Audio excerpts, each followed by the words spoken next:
dosen, para profesor, para pengabdi, juga ada dari Tendik, saya lihat yang sekarang berubah menjadi fungsional juga. Jadi juga diharapkan akan melakukan hal-hal seperti pengabdian juga. Yang saya banggakan ini Bu Rina Suryani yang menjadi moderator kita. Mohon maaf karena Bu Sulastri kebetulan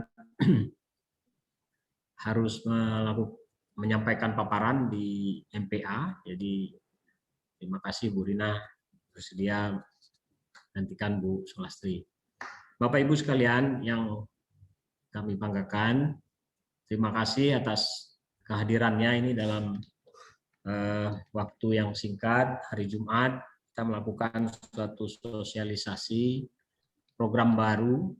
Kalau tadi Bu Rina mengatakan LPPM, baru kemudian rumah amal, saya mengatakannya ini program rumah amal yang bersama-sama menggandeng LPPM sebagai lembaga penelitian dan pengabdian terhadap masyarakat yang telah berpengalaman karena memiliki sumber daya dalam hal mereview, kemudian melakukan proses monef dan lain sebagainya. Jadi kami berterima kasih sekali ini kepada Rumah Amal yang menginisiasi program pemberdayaan ekonomi masyarakat duafa, ya, yang sumber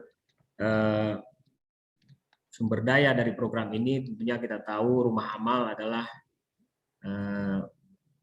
badan yang mengelola zakat, ya. Jadi kita memang waktu menyusun ini bersama-sama dengan Rumah Amal dengan sangat hati-hati karena kita tidak ingin dana zakat ini nanti keliru misalkan pengelolaannya. Tapi kami sudah yakin ini bersama-sama dengan Pak Heru dan tim itu menyusun program pemberdayaan ekonomi masyarakat duafa 2021. Program ini program yang sangat bagus, Bapak Ibu. Kita tahu juga sebagai dosen kita perlu melakukan salah satu tridharma, ya, yaitu pengabdian kepada masyarakat. Jadi di sini nanti para pengabdi, Bapak Ibu semua, akan menjadi sebagai pengusul sekaligus menjadi fasilitator, ya, pendamping atau yang memberikan usulan kepada Rumah Amal bahwa ini ada sekelompok masyarakat duafa yang perlu dibantu, diberdayakan supaya bisa bangkit dari keadaan mereka sebelumnya. Jadi program ini tidak memberikan dalam bentuk uang secara langsung kepada penerimanya, tetapi dibungkus dalam satu program pemberian penyertaan modal usaha. Jadi Bapak Ibu nanti perlu mencari ini siapa kelompok-kelompok yang sebenarnya mereka termasuk dalam kelompok duafa, tapi kita bantu dalam pemberian misalkan modal alat untuk menjahit misalkan. Saya yakin di sekitar kita di Darussalam ini masih banyak kelompok-kelompok itu, dan kami yakin juga Bapak Ibu bisa meramunya dalam satu program, satu usulan yang nanti tentunya akan didanai oleh Rumah Amal. LPPM Universitas Syah Kuala di sini berperan sebagai lembaga yang nanti akan mencoba mengevaluasi usulan-usulan dari para dosen. Tentunya para dosen nanti Pak Heru akan menjelaskan bagaimana operasionalnya, itu nanti Pak Heru yang akan menjelaskan semuanya, karena dana yang nanti Bapak Ibu ajukan itu sepenuhnya harus kembali kepada penerima manfaat zakat, ya, kaum duafa. Tidak boleh kepada kita sebagai pengusul. Ya, tidak boleh. Hal itu sudah kita diskusikan bersama Pak Heru, nanti bagaimana proses ijabnya itu juga nanti akan dijelaskan oleh Pak Heru. Tapi ada dana OP, operasional, yang nanti juga akan dijelaskan oleh Pak Heru.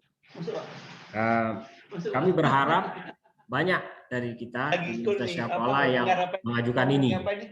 Karena informasi dari Direktur Rumah Amal ada 600 juta dana zakat ini yang harus kita distribusikan kepada penerima uang tersebut. Jadi kami mohon bantuan Bapak Ibu untuk memformulasikan dalam satu usulan program pemberdayaan ekonomi masyarakat duafa ini. Dan kalau ini sukses, ini bisa menjadi pilot untuk yang lain. Dan ini suatu program yang saya punya keyakinan bagus kalau ini berhasil. Karena tidak menjadi konsumtif dana zakat itu, tapi menjadi mengangkat para duafa. Sekali lagi terima kasih kepada Dr. Heru hari ini berkenan menjadi narasumber untuk mensosialisasikan program baru kita ini. Mudah-mudahan kemarin kami cek baru 5 Bapak Ibu yang mengajukan melalui SIM PPN. Jadi ini kita data juga sebagai program pengabdian di Universitas Syakwala, karena juga nanti diakui sebagai kinerja pengabdian kepada masyarakat, pada Bapak Ibu yang mengusul.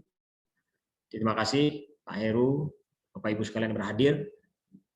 Tanpa memperpanjang pengantar, saya cuma berharap banyak yang akan mengajukan dan ini bisa berlanjut di tahun-tahun yang akan datang. Dan kerjasama dengan Rumah Amal akan terus terjalin dengan program-program yang seperti ini. Terima kasih. Dengan mengucapkan Bismillahirrahmanirrahim, sosialisasi ini kita mulai.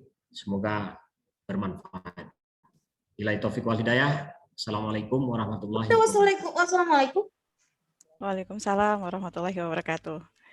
Baik, terima kasih banyak Prof. Taufik yang sudah berkenan memberikan sambutan dan sekaligus membuka acara sosialisasi pada pagi hari ini. Dimohon kepada Bapak Ibu selama presentasi berlangsung mungkin audionya bisa di-mute terlebih dahulu. Baik, Bapak Ibu, tadi juga sudah disampaikan bahwa sebenarnya inisiatif program ini berasal dari Rumah Amal, kemudian kami mohon kerjasama dengan LPPM yang sudah berpengalaman dalam hal ini. Dan ini juga merespon sebenarnya inisiatif yang banyak dilakukan oleh dosen untuk melakukan pengabdian mandiri. Sehingga ada potensi bagaimana kita menyalurkan zakat, karena memang tujuan dari program ini penerima manfaatnya juga sudah sangat spesifik, yaitu fakir miskin gitu ya. Dan sebagai moto dari Rumah Amal juga adalah memberdayakan dan mengangkat martabat. Jadi harapannya melalui program ini juga bisa memberdayakan dan mengangkat martabat khususnya para kaum duafa. Baik, untuk lebih lanjut, lebih jelasnya, lebih spesifiknya, kami mohon kesediaan Bapak Dr. Heru Fahlevi selaku Direktur Rumah Amal untuk dapat mempresentasikan terkait dengan penjelasan detail program dari pemberdayaan kaum duafa ini. Baik, untuk persingkat waktu dan tempat kami persilahkan.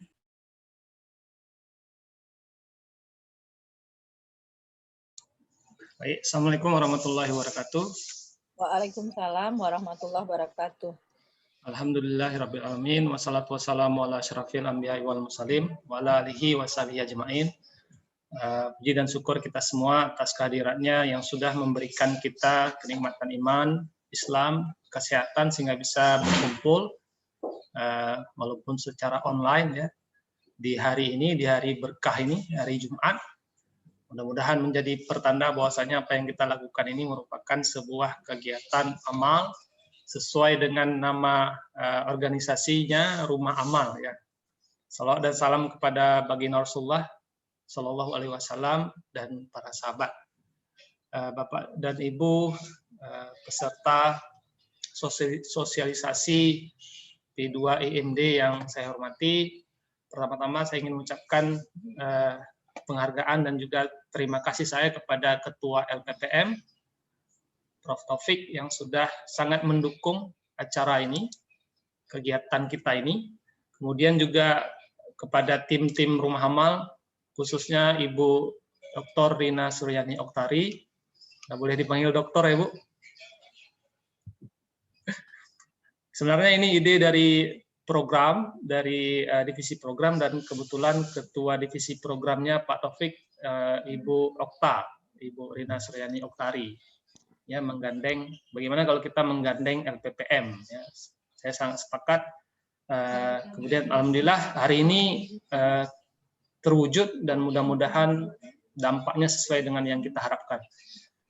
Bapak dan Ibu yang sudah hadir, terima kasih banyak. Kehadiran Bapak dan Ibu sebenarnya juga memberikan kesan yang sangat positif bagi kami tim Rumah Amal, bahwasanya program kita ini insya Allah akan berhasil.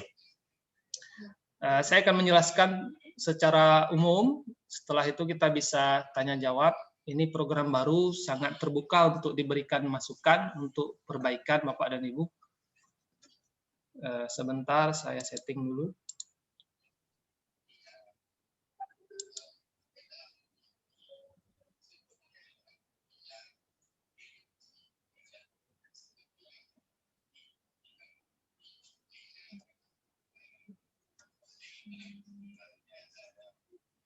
Baik, sekilas mungkin terkait dengan deskripsi program Bapak dan Ibu, kita tahu bahwasanya semenjak pertengahan 2020,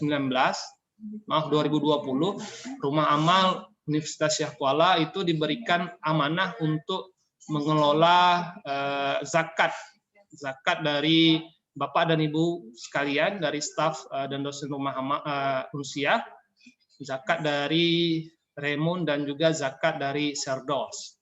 Nah, di Rumah Amal sendiri dari lama kita memiliki target untuk menyalurkan zakat tersebut tidak hanya yang sifatnya konsumtif, tapi lebih banyak kepada zakat produktif. Zakat produktif artinya adalah kita membekali mustahik ataupun penerima zakat ini sehingga mereka nanti kelak insya Allah mandiri secara keuangan dan bisa menjadi muzaki, bisa menjadi pembayar zakat. Jadi dari yang biasanya menerima, kita bantu, kita bekali, kita dampingi, mudah-mudahan bisa menjadi yang membayar zakat.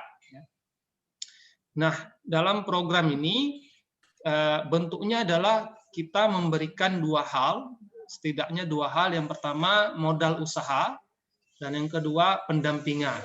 Karena kita tahu sering kalau kita kasih modal usaha saja seringnya tidak sustain, tidak berlangsung lama ya. Mudah-mudahan dengan adanya pendampingan dari Bapak dan Ibu bisa sukses dan bisa menjadi penambah penghasilan ya, ataupun menjadi penghasilan utama penerima.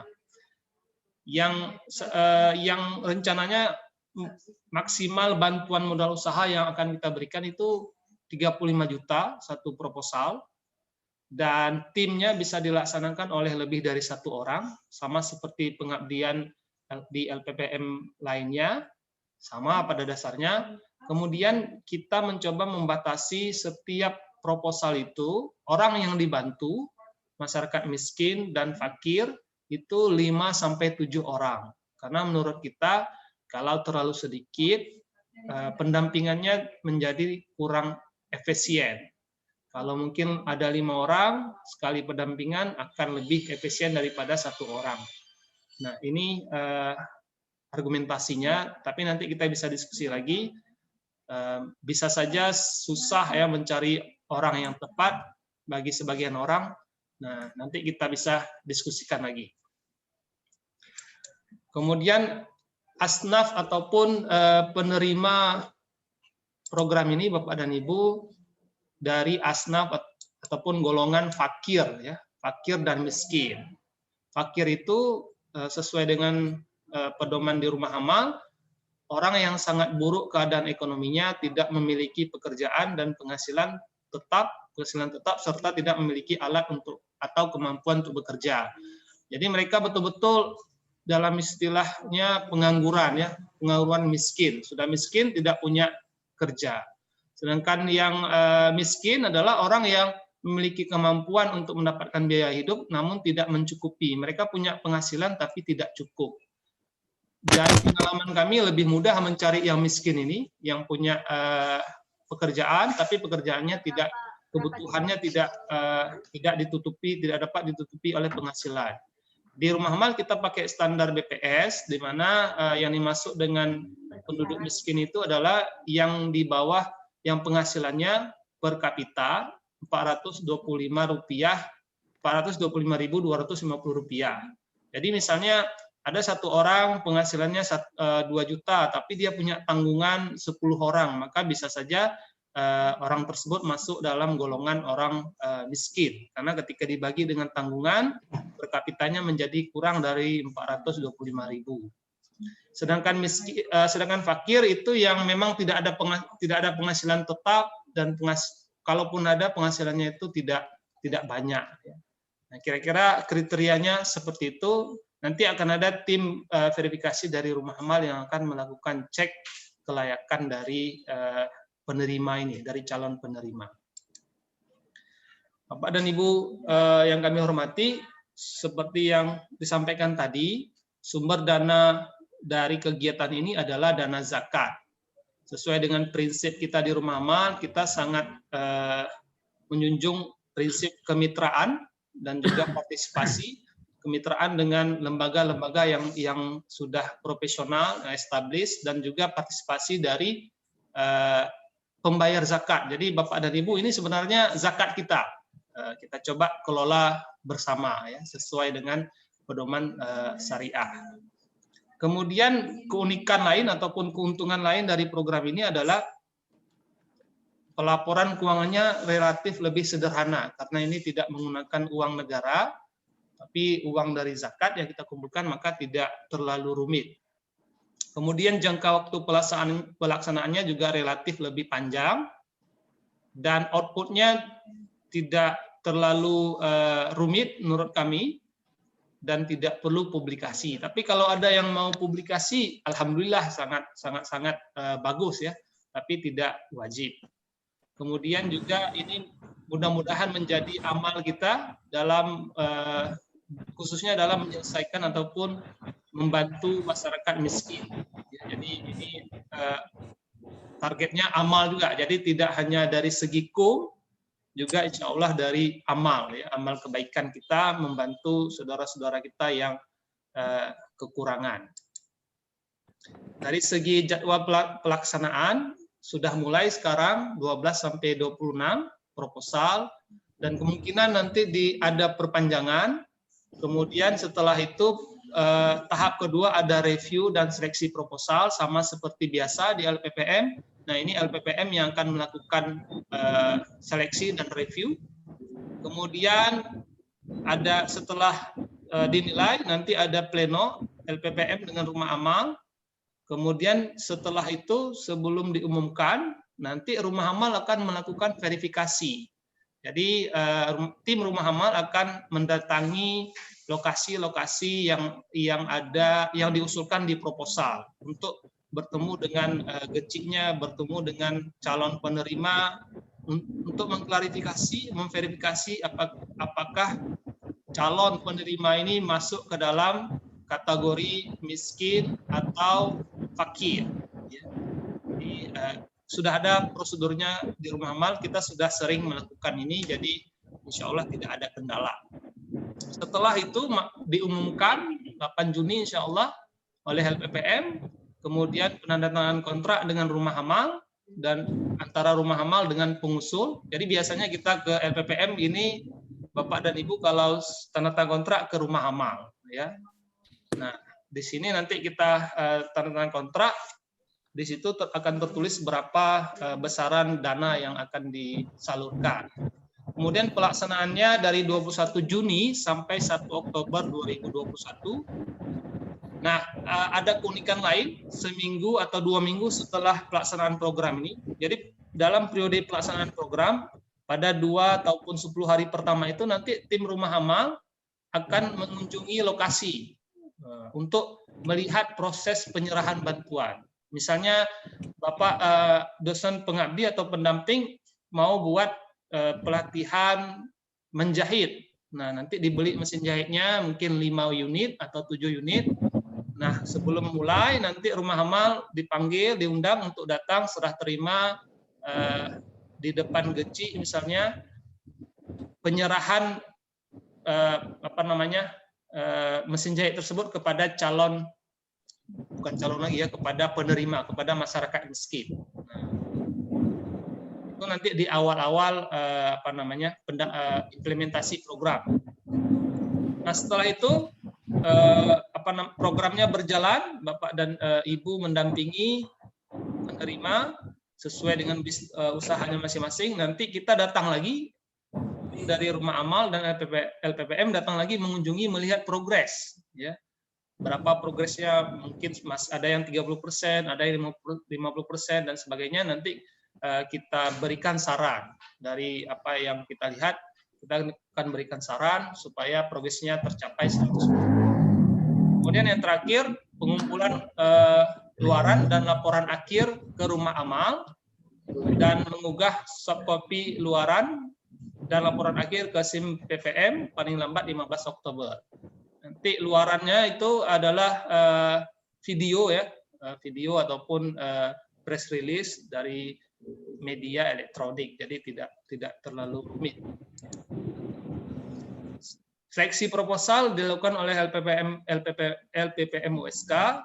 Nah, punya LPPM ini kita tahu punya tim reviewer akan menilai substansi, manfaat, dan dampak proposal, dampak kegiatan proposal, dan kemudian akan melakukan monitoring progres kegiatan. Sedangkan di rumah amal, tim kita akan mengevaluasi kelayakan calon penerima bantuan. Kita akan fokus melihat apakah nama-nama yang ibu bapak lampirkan di proposal itu masuk kategori fakir dan miskin. Jadi ada pembagian tugas di sini Bapak dan Ibu. Kemudian komponen biaya, nah ini salah satu yang paling menarik, yang banyak pertanyaan. Jadi Bapak dan Ibu nanti ada uang paling maksimal 35 juta, itu dari dana zakat diberikan kepada pendamping untuk menyiapkan atau membeli peralatan yang akan diserahkan kepada penerima bantuan. Ya, satu orang satu mesin jahit misalnya. Nah, ini hanya digunakan oleh penerima saja. Jadi tidak boleh digunakan untuk yang lain. Misalnya untuk pelatihan, untuk sewa ini, untuk sewa ruangan itu tidak boleh karena ini haknya si penerima sebagai penerima zakat. Ya. Sedangkan ada nanti dana operasional pendamping, yaitu 5% dari dana modal usaha. Misalnya dana modal usaha yang diajukan 30 juta, maka 5% dari 30 juta, 1.500.000 itu terpisah dari 30 juta akan ditambah 1.500.000 lagi oleh rumah amal yang diambil dari dana operasional rumah amal untuk dosen pendamping untuk digunakan untuk biaya operasional termasuk mungkin nanti untuk honor Bapak dan Ibu, transport dan sebagainya. Nah, ini bebas, ini fleksibel dan pelaporannya mungkin tidak perlu terlalu rumit terkait dengan dana operasional pendamping ini karena ini memang haknya sebagai amil ya. Jadi Bapak dan Ibu juga bertindak sebagai amil yang menyalurkan dan mendistribusikan zakat ini. Nah, kita sudah punya satu program yang bisa digunakan sebagai contoh, namanya program 1000 bebek. Nah, ini total dana penyalurannya 3 juta. 3 juta ini per orang, kemudian digunakan untuk membangun kandang, membeli 100 ekor benih bebek, pakan 3 bulan, dan peralatan tambahan. Didampingi oleh Ibu Alaini dari Fakultas Pertanian USK, dan tujuannya adalah kita mau penerima ini nanti setelah bebeknya besar bisa dijual, kemudian telurnya bisa dijual dan mudah-mudahan bisa menjadi sumber pendapatan utama dari penerima.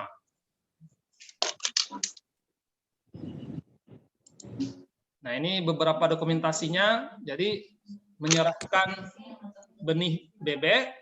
Kemudian juga Ibu Alaili membuat program pakan organik, diberikan bagaimana caranya, kemudian juga memberikan pelatihan bagaimana mengelola kandang bebek supaya bebeknya besar dan sehat dan sebagainya.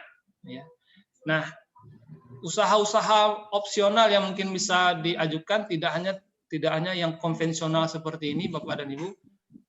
Menjahit, kemudian lele, kemudian bebek dan sebagainya, mungkin yang sifatnya kekinian ya, misalnya konten, kemudian digital, dibeliin laptop satu, kalau memang memungkinkan ya, bisnis online dan sebagainya, itu rasa-rasanya tidak masalah. Yang paling penting adalah ada 2, penerimanya memang benar sesuai dengan SOP rumah amal, masuk dalam asnaf miskin dan juga atau fakir. Yang kedua, ada proses pemberdayaannya. Jadi ada proses di mana tidak hanya diberikan alat, tapi juga diberikan keterampilan dan pendampingan sampai menghasilkan penghasilan bagi penerima manfaat. Demikian sekilas terkait dengan deskripsi program kita, Bapak dan Ibu. Kita bisa elaborasi lagi nanti di diskusi. Terima kasih, saya balikkan kepada Ibu Okta. Assalamualaikum warahmatullahi wabarakatuh. Waalaikumsalam warahmatullahi wabarakatuh. Baik, terima kasih banyak Pak Heru yang sudah memberikan penjelasan terkait dengan program P2EMD ya. Jadi ini juga singkatannya juga masih ini ya baru ya di telinga kita, tapi mudah-mudahan tadi sedikit penjelasan yang diberikan oleh Pak Heru bisa memantik ya diskusi kita selanjutnya. Tadi juga sudah disampaikan bahwa yang menjadi keunggulan atau keunikan program P2EMD ini yang pasti karena tadi dananya dari zakat ya, kemudian juga penerima manfaatnya juga sangat spesifik, kaum duafa, kaum fakir dan miskin. Yang paling penting adalah pelaporannya ya, tidak ribet ya, tapi lebih sederhana, kemudian jangka waktunya juga relatif panjang, outputnya juga tidak terlalu berat ya. Mudah-mudahan ini bisa memotivasi Bapak Ibu semua untuk bisa merancang proposalnya dan memasukkannya ya ke sistem di LPPM, SIM PPM. Baik Bapak Ibu, untuk persingkat waktu silakan bagi yang mau bertanya, silahkan kalau memungkinkan on video atau kalau tidak memungkinkan boleh di unmute, silahkan. Baik Pak Ahyar, silahkan Pak, langsung pertanyaannya. Ya, Assalamualaikum warahmatullahi wabarakatuh. Assalamualaikum warahmatullahi wabarakatuh. Mohon maaf nggak bisa hidupin video nih karena lagi di jalan. Dan mungkin pertanyaan saya nih mungkin udah dibahas, tapi tadi saya belum mendengar mengenai jarak lokasi yang mitra. Kira-kira itu sejauh mana Pak Heru? Terima kasih Pak. Terima kasih Pak Ahyar. Kalau di panduan maksimal 10 km dari Unsia. Ya Prof Taufik. Ya. Jadi kita coba di sekitar Unsia dulu. Oh, terima kasih Pak. Ya Pak. Iya, sama-sama. Ya, baik. Terima kasih Pak Ahyar atas pertanyaannya. Mungkin sedikit menambahkan ya, kenapa 10 km gitu ya, karena selama ini memang termasuk saya sendiri ya melakukan program pengabdian masyarakat itu jauh-jauh itu di Pekanbadak gitu ya. Sedangkan ternyata di sekitar kita di dekat kampus itu banyak sekali kaum-kaum duafa yang sebenarnya perlu kita bantu, dan ini mendapat kritikan sebenarnya dari luar kampus kita gitu ya. Ada kampus-kampus megah di Darussalam, tapi justru program-program pemberdayaan masyarakat itu tidak tersentuh ke wilayah-wilayah tersebut. Sehingga mudah-mudahan dengan program ini juga bisa sedikit mendekatkan kampus ya dengan masyarakat di sekitar kampus. Seperti itu Bapak Ibu. Selanjutnya mungkin Bapak Ibu yang lain ada yang ingin bertanya? Boleh izin bertanya Ibu? Silakan Pak Dedi ya? Silakan Pak. Oh iya. Assalamualaikum warahmatullahi wabarakatuh. Saya ingin bertanya kepada Pak Heru. Mungkin mohon maaf tadi tidak sempat untuk mengikuti secara langsung. Namun begitu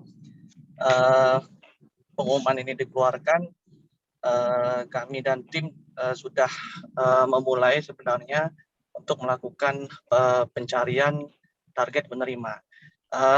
Ada sedikit kendala ketika kita sudah mendapatkan daftar nama dari Pak Keci untuk duafa ataupun miskin, lalu ada beberapa kami sampling, dan ketika melihat kondisi rumahnya ataupun kondisi kendaraan, ada yang ada AC, ada yang ada mobil, tapi masih dalam ini. Ketika kita konfirmasi, Pak Kecinya bilang itu termasuk duafa atau miskin atau apa. Jadi ketika kita mau foto kan itu dianalisis situasi, ada profil penerima termasuk foto, itu saya lihat oh ini kayaknya nanti berpengaruh. Jadi maksud kami mungkin bisakah kita hanya mengandalkan data bahwa dari pemerintahan desa ini mereka dinyatakan miskin atau tidak mampu, dan itu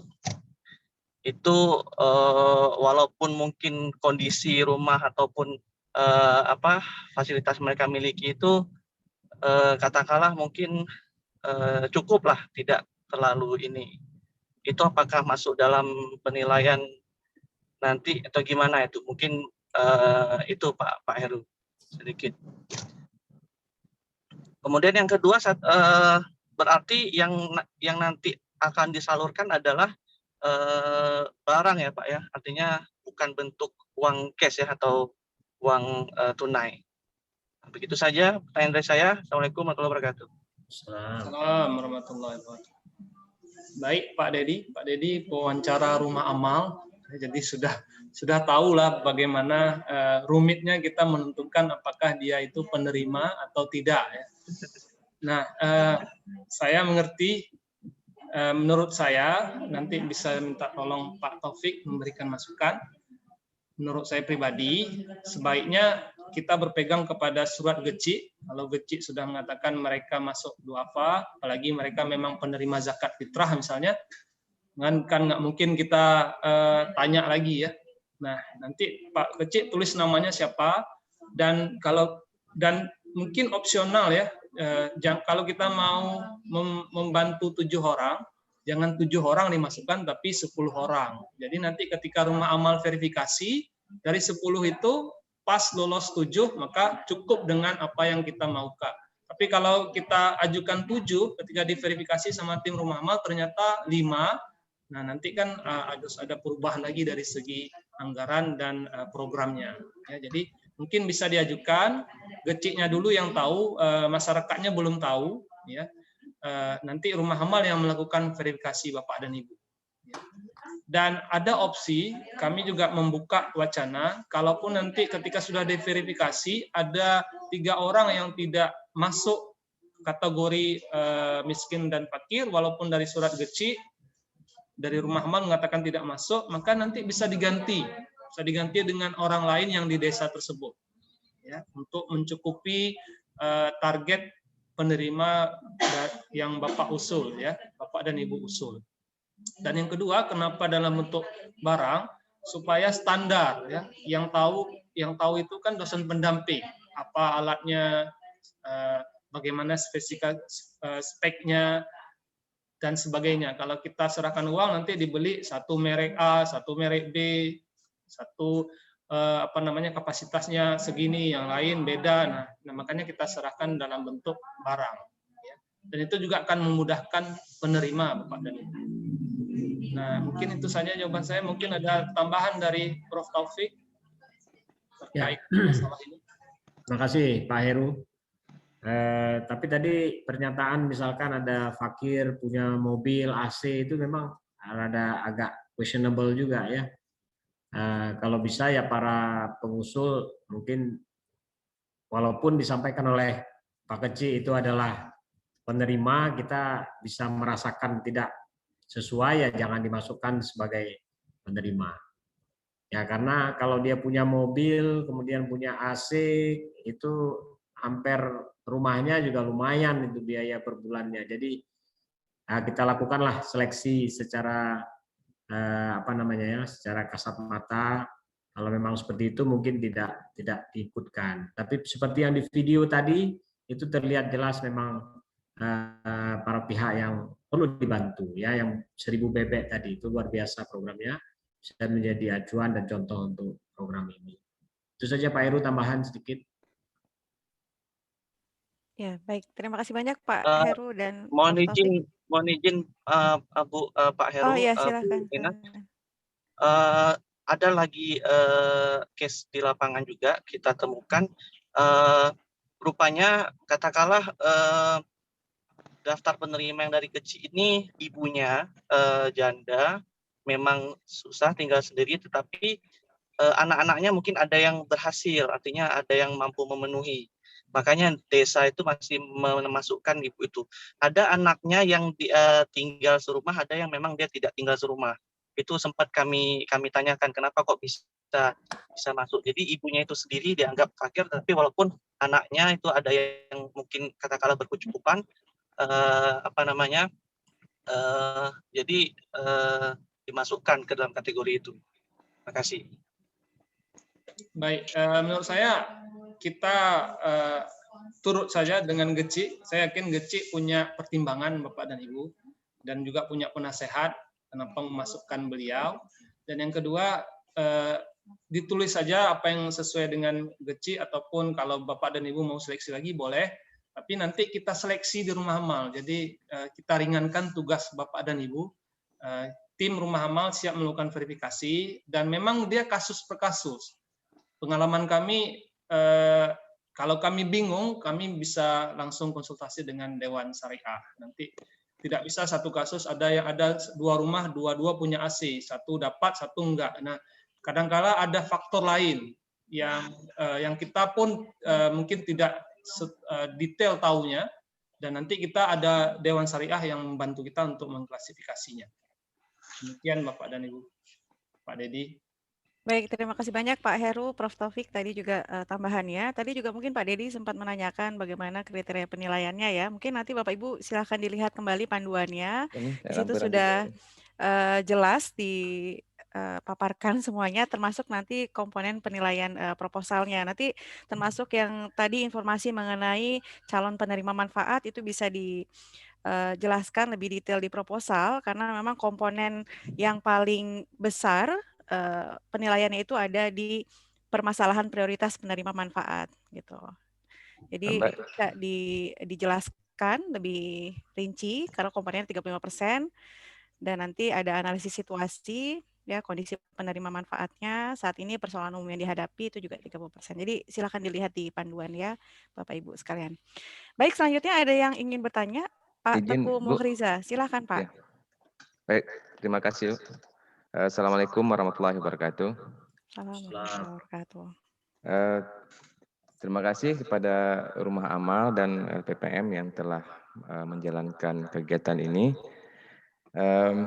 Kami ingin bertanya, ini saya lihat di format laporannya di lampiran 3, di proposalnya itu identitas dan uraian umum ya. Itu di di penerimaan manfaatnya itu ada 1, 2, 3 dan seterusnya. Ini apakah memang harus berupa kelompok atau mungkin apakah boleh keluarga gitu? Nah, itu pertanyaan pertama. Terus di lampiran 4 juga ini ada dana OP itu operasional ya. Ya, dana OP dan SME. Ini ada juga dalam kurung 7%. Ini maksudnya apa ya, 7% dari total proposal atau seperti apa? Dan satu lagi yang terakhir juga yang paling penting, ini deadline-nya ada rencana diperpanjang enggak? Ya, mungkin itu aja. Terima kasih. Pak Taufik dulu yang jawab atau gimana Pak? Lanjut Pak Heru aja. Pak Heru dulu. Pak Heru ya. Yang pertama terkait dengan kelompok. Karena ini kan yang penerimanya ini kan dana zakat ini kan pribadi, perorangan. Jadi sebenarnya bukan kelompok, maksudnya bukan kelompok usaha, yang mungkin saja di kelompok itu ada yang masuk kategori penerima atau tidak menerima, tapi lebih kepada perorangan. Jadi ada 5 orang, mereka dari golongan duafa misalnya dibantu.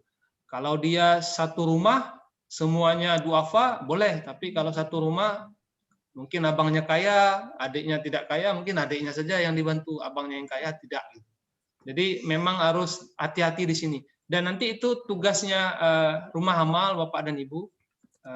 Jadi Bapak dan Ibu bisa berpegang dengan surat GECI, itu screening pertama, usaha kita untuk memantau mana yang berhak dan mana yang tidak berhak. Nanti di rumah amal screening kedua untuk melihat mana yang berhak dan tidak berhak. Kalau Bapak dan Ibu mau lebih yakin lagi, misalnya mau memantau sekarang, mau lihat kondisinya, alhamdulillah itu screening tambahan yang bisa memperkuat pemilihan mana yang menerima dan mana yang tidak menerima. Yang kedua tadi masalah dana ya Pak. SME itu sebenarnya monitoring ya, seleksi, monitoring dan evaluasi itu untuk reviewer nanti, untuk internal dari kita penyelenggara. Jadi sebenarnya tidak kita munculkan di proposal. Jadi itu tidak di-ignore saja Bapak dan Ibu. Yang dana operasional 5% itu seperti ini perhitungannya. Misal kita mengajukan dana 30 juta, maka plus 5%. Jadi 30 juta tambah lagi 5% dari 30 juta, 1.500.000 untuk dana operasional. Dana operasional bisa dipakai oleh dosen pendamping untuk apa saja. Misalnya untuk honor, fleksibel lah. Untuk transport, tidak akan ditanya kwitansi, karcis, dan sebagainya. Jadi relatif fleksibel. Nah, karena itu hak Ibu dan Bapak sebagai amil, bagian dari amil ya. Amilnya rumah amal, tapi sekarang rumah amal bermitra, maka amilnya jadi banyak. Yang ketiga, perpanjangan, ini Bapak orang yang ke-6 menanyakan apakah ada perpanjangan. Kita jawab kalau sudah 10 orang ya Pak. Gimana Pak Taufik? Ya.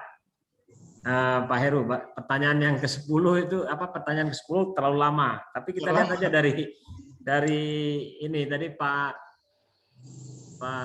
Muriza tadi ya. Kalau kita lihat di jadwal pelaksanaan Pak, waktu kami menyusun bersama-sama Pak Heru dan tim, itu sebenarnya kalau Bapak jeli itu kelihatan tuh ada gap antara 26 April sama 3 Mei.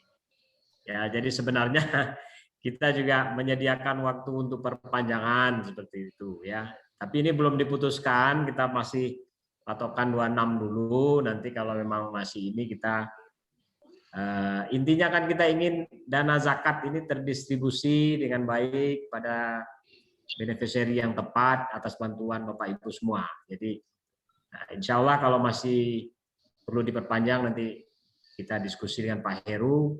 Insya Allah bisa. Masih ada slot 1 minggu di situ. Terima kasih. Baik, terima kasih Pak Heru dan Prof. Taufik. Selanjutnya Bu Syarifah Evi Zuhra. Silakan Ibu. Ada satu lagi nanti Bu Eka Nurlina. Baik, terima kasih Ibu Rina atas waktunya. Assalamualaikum warahmatullahi wabarakatuh. Tadi Pak Heru ada memperlihatkan slide bahwa tentang usaha 1000 bebek. Nah, misalnya dalam satu desa itu ada usahanya yang nggak sejenis. Artinya apakah setiap proposal ini usahanya harus jenis apa? Misalnya bebek semua, kalau jahit semua, atau boleh kita misalnya ada yang jahit, di situ ada yang buat kue dan lain-lain. Kemudian pertanyaan yang kedua, di situ kan di dalam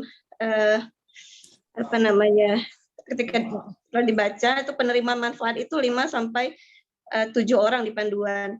Nah, tetapi di proposal itu surat pernyataan disediakan itu hanya 2. Apa itu hanya mewakili saja atau memang mereka kita kelompokkan gitu walaupun usahanya.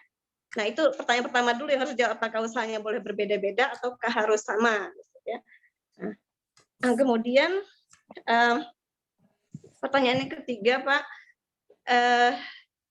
pengalaman pengabdian sebelumnya bahwa ketika kita membeli bantuan berupa peralatan dan lain sebagainya itu ada dikenakan pajak gitu. Apakah untuk kegiatan ini berlaku juga seperti itu atau bebas pajaknya? Baik, terima kasih atas waktunya. Itu saja pertanyaan dari saya. Assalamualaikum warahmatullahi wabarakatuh. Waalaikumsalam. Ini Pak Taufik duluan nih kayaknya.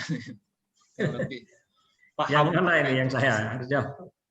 Yang dari usaha Pak Taufik, apakah boleh beda? Kalau dari segi syariahnya ya tidak masalah, beda-beda. Ya, saya juga sependapat tidak apa-apa. Yang penting diuraikan aja di dalam proposal bahwa yang akan dibantu itu ada yang satu peternak, satu misalnya ibu atau sekelompok ibu yang menjahit. Ya, tapi diuraikan di dalam proposal dalam sub-bab mungkin bisa itu apa subsection. Boleh, menurut saya boleh, nggak ada masalah. Nanti surat pernyataan kesediaan itu gimana, Pak? Apakah Nah itu Pak Heru itu, saya nggak ingat juga waktu kita susun. kan Pak Heru. usahanya berbeda-beda. Nanti mungkin apa suratnya boleh kita buat satu kelompok gitu atau gimana? Karena usahanya beda-beda nih, Pak. Ya mungkin menurut saya mewakili aja dulu karena tahapan proposal ya Pak ya. Jadi nanti setelah itu baru kalau lulus didanai baru kita lanjutkan ke yang lebih rumit. Ini kan yang proposal masih rencana, jadi saya rasa boleh perwakilan.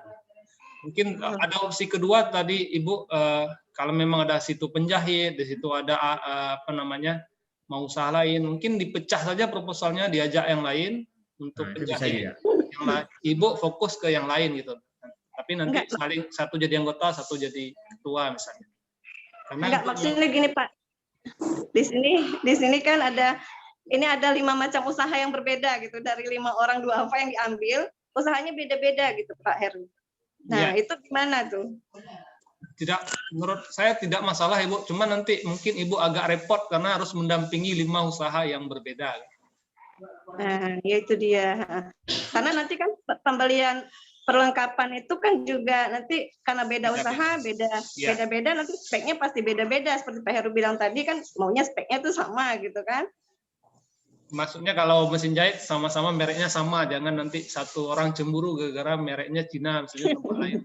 Iya itu kalau usahanya sama Pak, tapi kalau usahanya satu boleh, jahit boleh. nggak masalah. Yang kita kunci pagunya Ibu, karena kan dananya 35 maksimal, jadi rata-rata mungkin satu orang itu menerima sekitar bahan ataupun alat yang bernilai sekitar 5 juta, 5 sampai 6 juta. Gitu. Oh, baik. Ya, terima kasih atas penjelasan. Ya, makasih Pak Heru. Ya. Mengenai pajak Pak, mengenai pajak dari rumah amal tidak masalah, tapi kalau mau membayar pajak juga tidak masalah, itu dianggap sebagai harga dari mesin tersebut.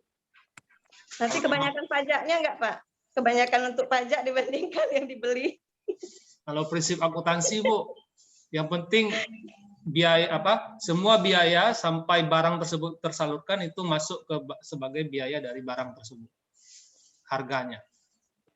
Oh. Jadi tidak masalah saya rasa. Berarti tetap dikenakan pajak seperti biasa. Gimana Pak Taufik?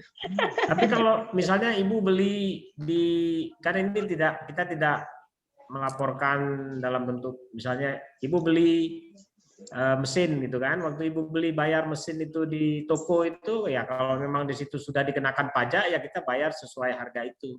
Tapi Ibu tidak perlu store pajak lagi ke kantor pos, nanti tidak perlu. Oke, baik, terima kasih Pak atas penjelasannya.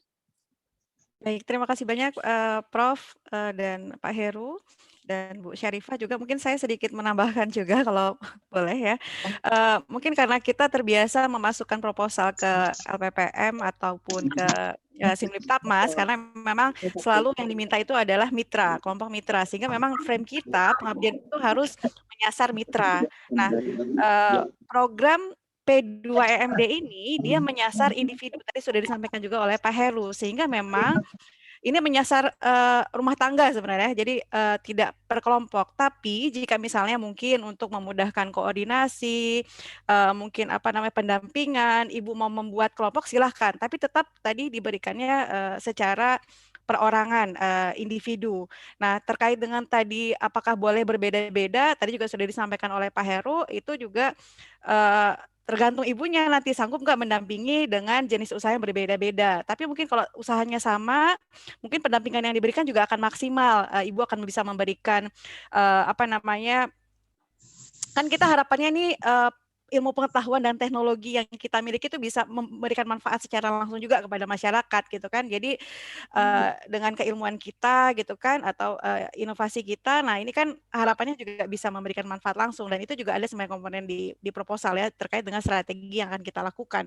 Jadi itu akan lebih memudahkan Ibu kalau usahanya sama. Tapi kalaupun berbeda karena tadi kan sesuai kebutuhan dari masyarakatnya itu juga tidak dipermasalahkan Ibu. Kemudian ini juga berbeda dengan pengusulan proposal pengabdian tadi LPPM atau Simultamas, ini surat keterangannya itu lebih kepada surat keterangan dari Geci Kampung gitu dan formatnya itu juga disesuaikan dengan kampungnya masing-masing. Jadi tidak ada format spesifik dari kami seperti itu. Mungkin itu Bu ya tambahannya. Baik, makasih Bu Rina. Baik, Bu Eka silakan. Boleh tanya? Ya, baik. Ibu Nurliana nanti setelah Bu Eka ya Bu ya. Terima kasih atas kesempatannya. Mohon maaf baik. tadi sudah jelas dengan Pak Heru jelaskan, tapi karena sound di tempat saya tidak stabil. Jadi pertanyaannya Pak, saya sudah dengar tadi tidak boleh menyewa tempat dan lain sebagainya seperti itu. Nah di sini program yang ingin saya usul itu bukan sewa tempat, tapi buat tempat. Cuman nggak yang mewah-mewah kali dari kayu-kayu juga. Nah itu boleh nggak Pak buat tempatnya? Usahanya apa Bu? Gerobak untuk jualan atau gimana? Enggak Pak, saya rencananya jamur. Jadi dia kan perlu rumah untuk taruh jamurnya. Nah, rumah itunya boleh nggak? Jadi rumahnya itu karena ini kan individual, nanti jadi hak milik dia. Jadi ada proses transfer aset setelah dibangun, sama seperti kandang bebek Bu. Jadi dibangun nanti ada 7 kandang, si A dapat 1, si B dapat 1, 7 orang, 7 kandang. Jadi hak milik dia, bukan hak milik bersama. Karena ini memang punya dia, uangnya dia dalam tanda petik yang kita salurkan. Berarti harus seorang-seorang Pak ya? Iya. Ya. Oke, baik Pak. Mungkin bisa saja satu kandang besar, tempat besar, tapi nanti kita harus yakin bahwasanya ini milik mereka bersama. Ya Pak, rencana saya kan seperti itu. Saya punya tanah. Nah, saya pengennya di tanah yang saya punya ini mudah saya kontrol dekat rumah saya. Kalau misalnya bisa semua, niat kayak gitu aja. Satu tempat di dekat rumah saya, saya setiap hari bisa kontrol kegiatannya. Ya, berarti Ibu mewakafkan ataupun menyewakan ataupun gimana, tapi nanti hak pakai ya. Jadi tempatnya itu tetap miliknya si penerima zakat ini. Iya, benar-benar Pak. Tidak masalah. Oke, baik, terima kasih Pak. Sama Ibu. Baik, terima kasih Bu Eka, Pak Heru. Silakan Bu Nurliana. Di-unmute dulu Ibu. Assalamualaikum warahmatullahi wabarakatuh. Terima kasih Bu Rina atas waktu dan kesempatannya. Saya ada beberapa hal yang ingin saya tanyakan. Pertama sekali saya ingin berniat membantu usaha peternakan kambing satu keluarga gitu ya. Jadi keluarga itu punya usaha, si bapak kegiatannya melaksanakan peternakan, tapi peternakan kambing dan sapi. Kendalanya itu kaitannya dengan penyediaan pakan, terutama pada saat musim-musim tertentu yang memang nanti akan kita lakukan bantuannya itu dengan memberikan arahan bagaimana dia bisa membuat pakan fermentasi, juga terkait dengan mesin-mesin yang harus disediakan supaya memudahkan sehingga produksi dari ternaknya itu lebih baik. Nah, kemudian pada saat saya mengecek lokasi peternakan, itu ibunya juga melaksanakan kegiatan, si istrinya ini melaksanakan kegiatan ternak bebek. Nah, hanya saja terkendala pada saat kemarin itu hampir semua bebeknya itu mati dimakan biawak gitu ya. Jadi nah ini juga itu terkendala dengan kandang dan lokasi. Memang untuk mengantisipasi itu dia melaksanakan kegiatan persis di dapur rumahnya. Nah, jadi padahal dia punya lokasi yang bisa jadi ada satu bagian lokasi tanah itu tanahnya bisa digunakan untuk ternak bebek, juga bisa dilaksanakan untuk ternak kambing dan sapi. Nah, jadi mungkin hampir sama ya. Ada beberapa kegiatan yang dilaksanakan oleh satu rumah tangga atau satu kepala rumah tangga, yang satu ternak kambing, satu lagi ternak bebek. Nah, jadi apakah bisa seperti itu, Pak Heru? Kemudian satu lagi kaitannya dengan lokasi ya. Misalnya lokasinya itu agak sulit dilakukan ternak bebek, padahal memang itu tempatnya di situ. Jadi bahayanya itu adalah bagaimana mengantisipasi supaya hewan lain yang mengkonsumsi bebek ini tidak bisa masuk gitu ya. Jadi itu kayaknya agak lebih mahal karena kan perbaiki kandang atau menyediakan kandang yang untuk mengantisipasi, padahal itu sangat dibutuhkan, sehingga pada saat kita memberi bantuan untuk bebek itu, bebeknya nggak mati seperti itu. Jadi bukan karena kendala dari penyakitnya, tapi ada supaya jangan bisa berlangsung terus, bisa menghasilkan telur dan sebagainya, kemudian bisa berintegrasi juga dengan ternak yang lain. Tapi hewan-hewan yang lain itu tidak bisa. Jadi misalnya dia harus membangun tembok yang tinggi supaya tidak. Nah, itu kan biayanya lebih besar. Nah, kira-kira karena juga ada 2 kegiatan dalam satu rumah tangga itu bagaimana? Halo? Ya, Bu Nurliana. Silakan mungkin Pak Heru. Untuk sementara itu dulu, Bu Rina. Terima kasih. Assalamualaikum warahmatullahi wabarakatuh. Waalaikumsalam warahmatullahi wabarakatuh. Silakan Pak Heru mungkin. Kalau nggak salah satu keluarga Ibu, ada 2 orang ya. Iya, ibu sama bapaknya, yang satu ternak kambing sama sapi, satu lagi ternak bebek. Jadi bebeknya habis semua sekarang gara-gara dimakan sama biawak itu, Pak. Nah, ini pertanyaan sulit ini ya. Jadi, yang pertama terkait dengan satu keluarga dapat 2. Kalau bisa satu keluarga 1 Ibu, misalnya, supaya nanti keluarga lain dapat. Nah, itu idealnya. Kecuali kalau memang tidak ada yang lain. Kemudian yang kedua, masalah yang biawak tadi. Nah, disinilah proses transfer knowledge kita bagaimana menyelesaikan masalah masyarakat. Ya. Nah, saya juga tidak tahu bagaimana caranya supaya biawak bisa alergi terhadap bebek. Nah, mungkin ada mesinnya atau ada teknologinya nih Ibu yang paling kompeten. Intinya adalah kalau kita melihat seperti ini, uang ini adalah uangnya dia. Kita membantu dia menggunakan uang ini menjadi lebih efektif dan produktif. Beli apa saja boleh. Yang penting itu jadi harta dia. Bukan harta siapa-siapa, tidak untuk sewa ini, sewa itu, karena itu uang dia. Kita hanya diberikan amanah untuk mengelola uang itu supaya lebih bermanfaat. Kalau bisa beli bangun tembok silakan, kalau mau ini itu kepakaran Bapak dan Ibu masing-masing. Demikian mungkin Ibu. Baik, Pak Heru. Baik, terima kasih Pak Heru, Bu Nurliana. Di kolom chat juga ada saran dari Pak Muhammad Daud. Sebaiknya informasi asnaf yang lebih akurat bisa diperoleh atau didapatkan dari Kadus ya, kepala dusun atau kepala lorong, dan rumah amal dan LPPM bisa menerima surat keterangan dari kepala dusun setempat. Ini bagus sekali sarannya Pak. Jadi ya ini akan lebih baik juga sebenarnya karena lebih mengetahui kondisi calon penerima manfaatnya. Bagi Bapak Ibu silakan mengisi daftar hadir, dan di daftar hadir tersebut juga ada kolom saran dan masukan. Jadi mohon mungkin Bapak Ibu juga dapat menuliskan saran dan masukannya, karena tadi sudah disampaikan oleh Pak Heru bahwa ini adalah program pertama perdana, jadi mungkin sedikit lebihnya pasti mungkin ada kekurangan di sana sini, jadi juga mohon saran dan masukan Bapak Ibu semua. Baik Bapak Ibu, masih ada yang ingin bertanya? Silahkan. Saya ada satu pertanyaan Bu Rina. Oh, silahkan Bu Dewi. Satu saja, terima kasih atas kesempatannya. Assalamualaikum warahmatullahi wabarakatuh. Ini juga karena terbiasa dengan pola proposal dari LPPM atau DRPM.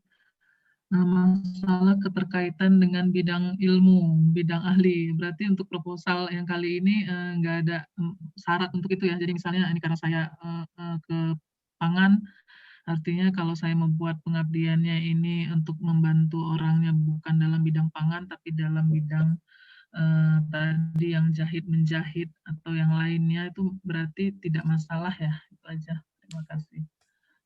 Karena kalau harus sesuai dengan bidang ahli, aduh berarti saya harus cari tambah syarat lagi mencari pesertanya. Terima kasih. Ini mungkin Bu Rina atau Pak Heru bisa jawab. Ya, Lebih cocok baik, terima kasih Bu Prof. Taufik Dewi. yang cocok. Prof Taufik ya, silakan Prof.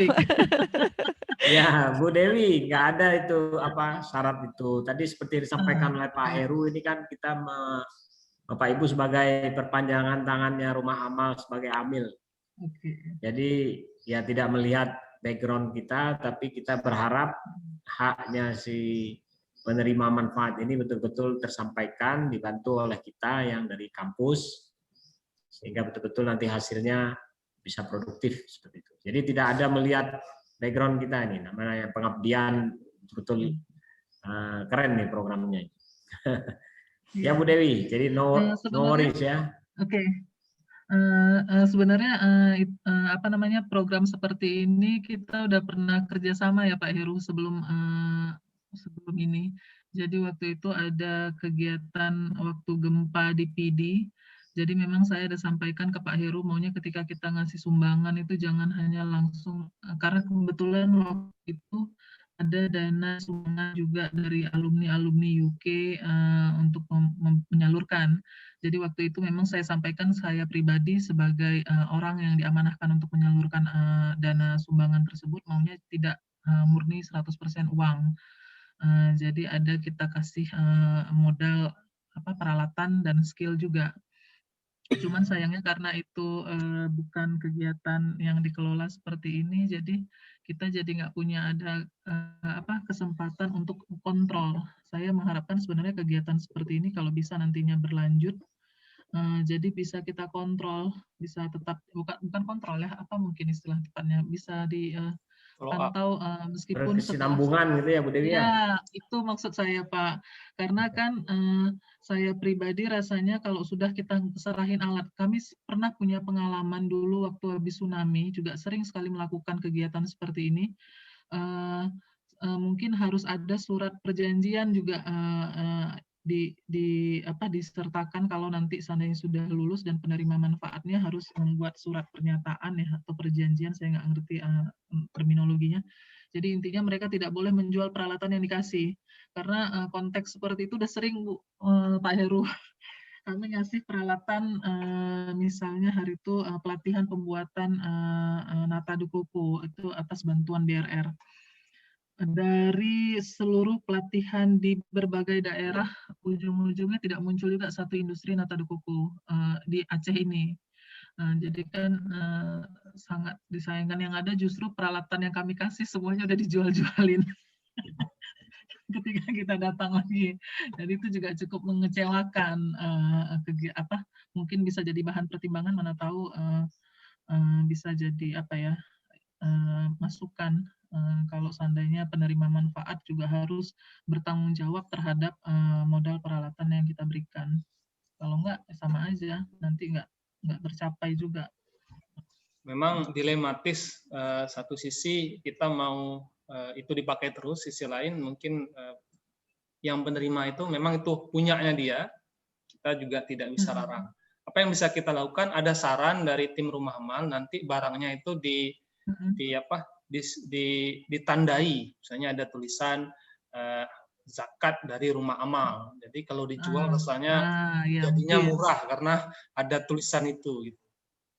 Mungkin kecil saja, yang penting ada. Gitu. Jadi untuk menjatuhkan nilai pasarnya dari segi ekonomi, ya, karena ada tulisan itu. Ya, setuju Pak. Jadi mungkin nanti dilabelkan saja peralatannya kalau itu adalah bantuan dana zakat. Ya. Ya, mudah-mudahan jadi penerimanya tidak juga berniat untuk menjual. Oke, terima kasih Pak Heru, Bu Rina, Baik, dan Pak Taufik. terima kasih Bu Dewi dan Pak Heru. Ini ada Bu Rita dan Bu Miskalena. Silakan Bu Rita. Terima kasih Bu Rina. Assalamualaikum. Assalamualaikum warahmatullahi wabarakatuh. Anda saya sudah mulai baca panduan Bu Rina ya. Jadi mungkin saya mau tanya masalah pagunya kan 35 juta, kemudian ada 7% kan yang biaya operasional. Nah, itu saya ingin tahu apakah kemudian yang akan kita letakkan di dalam RAP untuk dana zakatnya itu 35 juta dikurang 7% atau gimana? Atau tetap full 35 juta untuk semuanya untuk zakat, 7%-nya ada yang lain misalnya. Kemudian karena ini berbeda dengan pengabdian yang lain kan kita tidak boleh mengambil biaya operasional kan, kegiatan workshop misalnya atau apa, karena semuanya harus kita berikan berbentuk barang kepada penerima manfaat. Saya sendiri punya strategi mengambil mencari du'afa di desa tempat saya tinggal. Jadi itu adalah salah satu pemikiran saya supaya kita tidak butuh biaya operasional karena memang di kampung kita, di desa kita penerima manfaatnya, dan dengan mengambil orang kampung kita juga mudah melakukan pendampingan untuk keberlanjutan kegiatan, sebab berdasarkan pengalaman saya salah satu yang menyebabkan tidak sustainable satu kegiatan adalah tidak adanya kegiatan pendampingan karena pendanaan yang nggak ada. Misalnya kita mungkin turun lagi ke luar daerah ya. Mungkin dari masukan dari saya supaya sementara ini dulu memang betul-betul kita ambil penerima manfaat itu dari desa di mana kita tinggal. Nah itu saja Bu Rina, terima kasih. Assalamualaikum. Waalaikumsalam warahmatullahi wabarakatuh. Silakan Pak Heru. Ya, terima kasih Bu Rita. Saya sepakat ini kalau bisa yang orang yang kita kenal ya, karena sudah jadi tanggung jawab kita juga membantu tetangga. Nah, mudah-mudahan masuk 10 km dari Unsiah. Nah, ini juga ada argumentasinya supaya tim monitoring juga mudah untuk melakukan pengawasan. Kemudian yang tadi seperti ini lihatnya, misalnya kita mengajukan dana total 30 juta, dana bantuan untuk bahan ya, untuk material ataupun untuk mesin 30 juta plus 5%. 5% ditambah lagi uang 5% itu dari dana amil, dari dana operasionalnya rumah amal. Nah, itu menjadi hak dari dosen pendamping. 5% itu yaitu sekitar 1.500.000 maksimal. Boleh Bapak dan Ibu gunakan untuk apa saja, untuk kepentingan pendampingan, untuk honor, untuk transport, itu fleksibel. Tidak ada pembatasan, Bapak dan Ibu. Nah, yang 7% tadi itu salah, tapi 5%. Tepatnya 5%, tidak mengurangi yang 35 juta itu, tapi plus dana operasional 5%. 35% 35 juta itu hanya benchmark saja untuk menghitung berapa kuota ataupun berapa porsi dana amil yang bisa dipakai. Demikian, Bu. Baik, terima kasih Pak Heru dan Bu Rita. Terakhir mungkin ya, karena waktu juga sudah menunjukkan pukul 11.20. Bu Miska Lena, silakan Ibu. Terima kasih. Assalamualaikum warahmatullahi wabarakatuh. Saya mengangkat ada sebuah keluarga dengan janda beranak 4. Selama ini mereka hanya mendapatkan penghasilan dari telur. Nah, jadi setelah saya pantau, ternyata kandang yang mereka punya juga jauh dari layak. Kemudian itik yang mereka punya juga kurang pakan, ya. Bahkan beliau ini biasanya ngangkat makanan itu dari limbah. Ya maaf, saya nggak sanggup rasanya ngebayangkan karena ngelihat situasi gitu ya. Nah, jadi kira-kira bisa nggak saya mengangkat hanya satu keluarga dengan 4 anak gitu, 4 anak yang ya ceritanya masih beban gitu ya, masih ditanggung oleh si ibu ini gitu. Nah, jadi kalau kita lihat dari sisi tempat yang susah, yang cukup memprihatinkan selain kandang, itu sama seperti Ibu yang katakan tadi bahwa ada hambatan lain dalam pemeliharaan, diantaranya ada biawak gitu. Ada biawak yang sering makan itik. Bahkan saya coba 2 hari yang lalu, dia masih jaga gitu ya, jaga bagaimana caranya ternak yang dia miliki itu tidak dimakan oleh biawak. Nah, jadi kalau lihat dari penghasilan, hasil telur itu sekitar 20 sampai 30 buah telur. Nah, jadi itu juga ada kalanya nggak laku gitu, nggak laku. Nah, itu yang saya coba angkat ya, saya sudah coba tuliskan Tapi karena penerima manfaat itu berarti hanya sekitar 5 orang, si ibu janda, kemudian anak 4, 2 masih 3 masih dalam kondisi dibiayai gitu, sedangkan yang 2 yang sudah selesai itu masih kerja serabutan. Nah, jadi dari sisi, kalau saya katakan, kalau dilihat dari sisi dana mungkin yang dikucurkan 35 juta masih jauh dari kurang. Kenapa? Lahannya luas, lahannya cukup luas. Nah, baru-baru ini juga dia coba nimbun karena lahannya itu bentuknya rawa-rawa, ya. Rawa-rawa sering banjir. Jadi kalau udah hujan sedikit saja itu kondisinya banjir. Nah, jadi udah ditimbun. Hambatan besar sekarang adalah pagar, gitu ya. Adalah pagar. Kemudian selain pagar, kemudian kandang. Yang ketiga itu pakan. Dengan mencuci piring, ya, dengan mencuci piring di warung. Nah, nasi itulah yang dijadikan sebagai pakan ternaknya. Nah, jadi maksud saya di sini ya, maafkan saya nggak sanggup karena ngebayangkan bagaimana kondisinya gitu. Jadi sampai saya mau menulis aja pun itu udah 2 minggu yang lalu, saya malah merencanakan bagaimana caranya saya cari donatur ya untuk membantu gitu. Ini alhamdulillah ada rumah amal menawarkan untuk adanya sebuah pengabdian ya untuk bisa membantu gitu. Jadi itu hanya satu keluarga. Jadi kalau dikatakan kalau misalnya berapa penerima manfaat misalnya itu, kalau yang lain mungkin ya kita katakan seperti ada beberapa pertanyaan yang saya dengarkan tadi, penerima manfaat sekian orang dalam satu kampung misalnya, ini hanya dalam satu keluarga. Itu dengan janda beranak 4, usia ibu ini 55 tahun. Nah, jadi tempatnya di Desa Lambateng. Lokasi tinggalnya di Lorong Seke, tempat usahanya yang di Lambateng.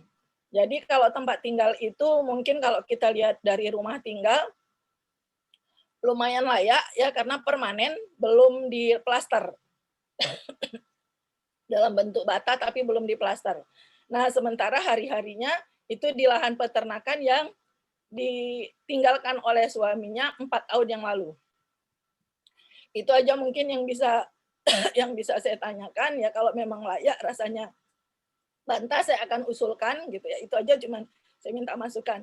Mohon maaf mungkin karena kemampuan menjelaskan saya sampai membayangkan yang nggak enak gitu ya, nggak sanggup, nggak kuat gitu. Saya rasa cukup. Saya kira Assalamualaikum warahmatullahi wabarakatuh.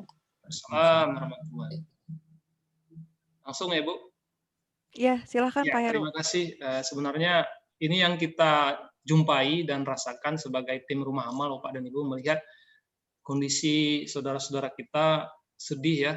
Jadi sudah seperti keadaan di sinetron, memang sedih sekali. Ya. Nah, terima kasih Ibu Miss Karina yang sudah memberikan, yang sudah berusaha dan juga mau memberikan proposal. Saya kira kalau lihat situasi yang Ibu gambarkan, itu sudah masuk dalam kriteria asnaf, fakir ataupun miskin. Jadi silahkan saja dibuat proposal. Masalah satu, menurut saya pribadi, Pak Taufik, kita terima aja dulu. Kalau memang satu, tidak ada yang lain dan bagus usahanya, bisa kita bantu. Namun perlu kita catat bahwasanya 35 juta itu bukan untuk satu orang. Tapi kalau satu orang nanti dananya dikurangkan lagi sesuai dengan kebutuhan.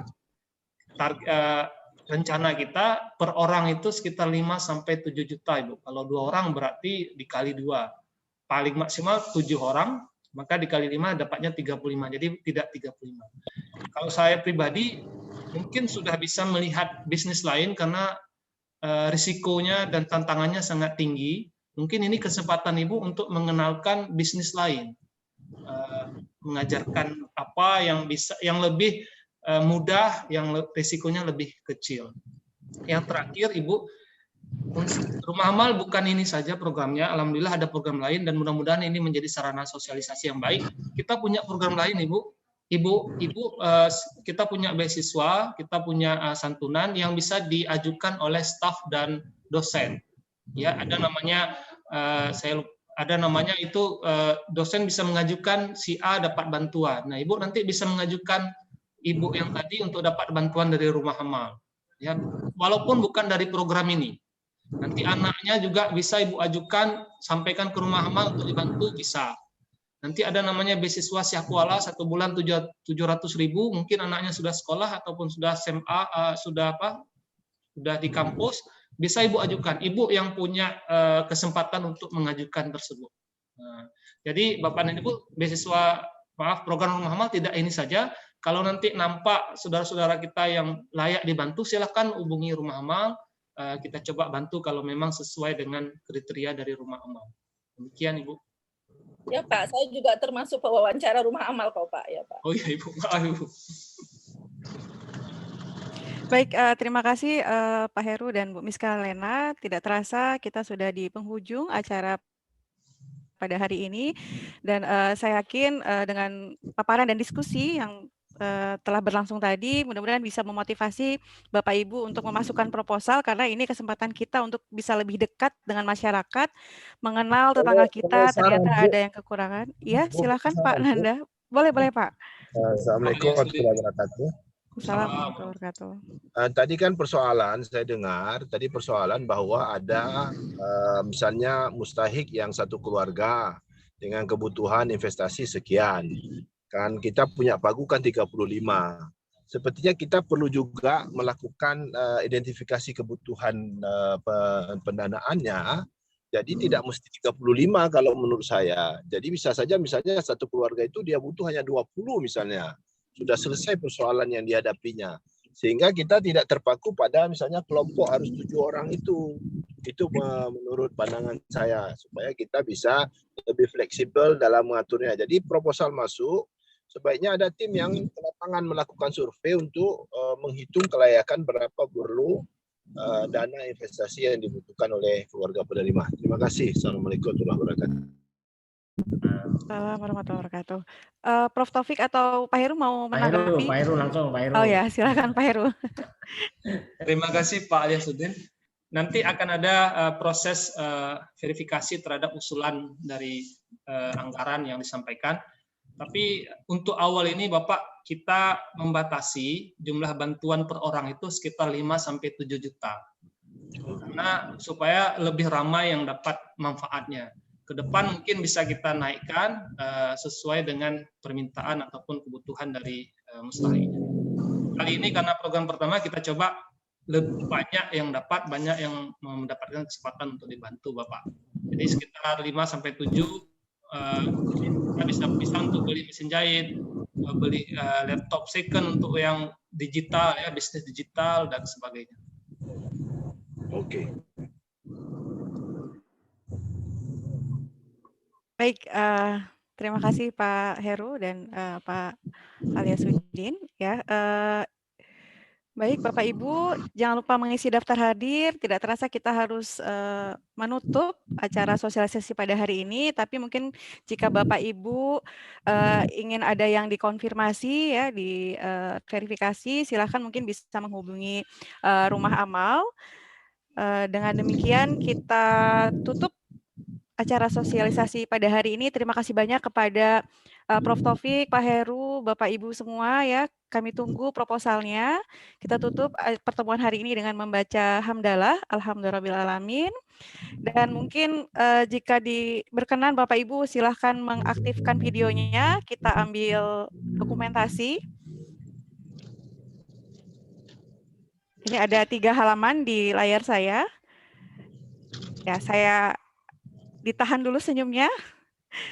Saya hitung dengan 3 hitungan. 1, 2, 3. Halaman kedua. 1, 2, 3. Halaman terakhir. 1, 2, 3. Ya, saya selaku moderator mohon maaf jika ada hal-hal yang kurang berkenan.